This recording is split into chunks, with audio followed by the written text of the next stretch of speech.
নমস্কার বন্ধুরা, আমি শিউলি আর একটা নতুন রেসিপি নিয়ে তোমাদের সামনে চলে এসেছি। আজকে বানাবো এগ চিলি। প্রথমে দুটো ডিম নিয়ে নিয়েছিলাম, ডিম দুটোকে ভেঙে নিয়েছি। এখন ওর মধ্যে দিয়ে দিচ্ছি একটু গোলমরিচের গুঁড়ো, পরিমাণ মতো নুন আর একটু পেঁয়াজ কুচি। তারপরে ভালো করে ফেটিয়ে নিয়ে 5 মিনিট রেখে দেবো। একটা কড়াইতে গরম জল বসিয়ে দিয়েছিলাম, একটা বাটিতে তেল ব্রাশ করে ওই ফেটানো ডিমটা ঢেলে দিতে হবে। তারপর ওই গরম জলের মধ্যে ওই বাটিটা বসিয়ে দিয়েছিলাম যতক্ষণ না ডিমটা পুরো ভেপে যায়। একটা ঢাকা দিয়ে দিলাম যাতে তাড়াতাড়ি করে ডিমটা জমে যাবে। এদিকে আমি ক্যাপসিকাম আর পেঁয়াজটা ভালো করে কিউব করে কেটে নিয়েছি।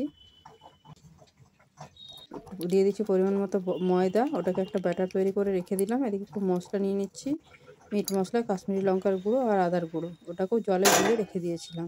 ডিমটা ভেপে গেছে, এখন এটাকে পিস পিস করে কেটে নেব।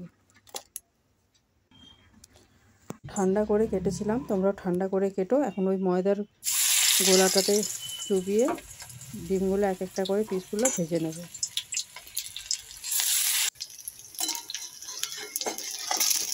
যারা ইউটিউব থেকে দেখছো তারা চ্যানেলটাকে সাবস্ক্রাইব অবশ্যই করে দিও। যারা ফেসবুক পেজ থেকে দেখছো তারা পেজটাকে ফলো করে দিও। আমার রান্না তোমাদের ভালো লাগলে অবশ্যই লাইক কমেন্ট শেয়ার করে দিও।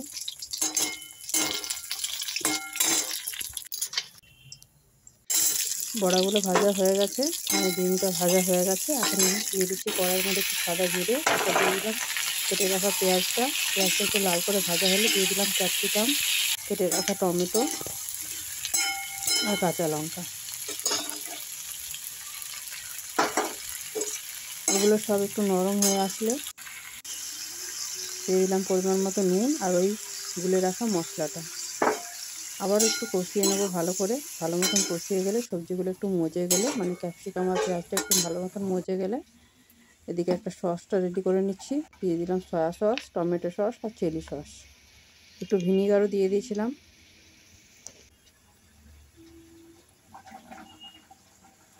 তোমরা বাড়িতে এইভাবে অবশ্যই বানিয়ে খেও। খুবই রুটির সাথে খেতে, রুটি পরোটার সাথে খেতে খুবই ভালো লাগে। ভাতের সাথেও খারাপ লাগে না, কিন্তু রুটি পরোটার সাথে বেশি ভালো লাগে। তোমরা বাড়িতে অবশ্যই ট্রাই করো। এখন ওই সসগুলো দিয়ে দিলাম। তারপর আর একটু কষিয়ে নিয়ে দিয়ে দিলাম একটুখানি জল, আর ওই একটু ময়দা গুলে রেখেছিলাম ওটাও দিয়ে দিলাম। কর্নফ্লাওয়ার থাকলে তোমরা কর্নফ্লাওয়ার দিতে পারো, আমার কাছে কর্নফ্লাওয়ার ছিল না তাই আমি ময়দা ইউজ করেছিলাম। এখন ফুটে উঠতে দিয়ে দেবো ওই ভেজে রাখা ডিমের পিসগুলো। উপর থেকে গরম মশলা ছড়িয়ে দিয়ে নামিয়ে নেবো। গরম গরম ভাত, রুটি, পরোটার সাথে খেতে খুবই ভালো লাগে। তোমরা বাড়িতে অবশ্যই ট্রাই করো। সবাই খুব ভালো থেকো। ভিডিওটা এখানেই শেষ করছি।